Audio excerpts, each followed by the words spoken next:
As we know that apart from the DC voltage from the DC link, the voltage ripples due to leakage inductance are also applied to the MOSFET.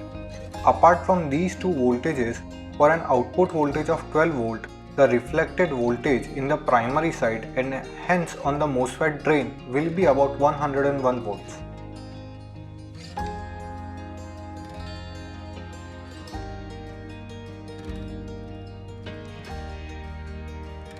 If we calculate the total voltage due to all these phenomena, then it comes to be around 760 volts.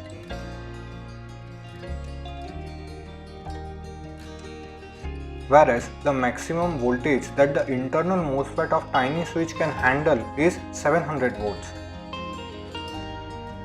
Which means that almost 66 volts has to be diverted from this switch to protect it from getting damaged.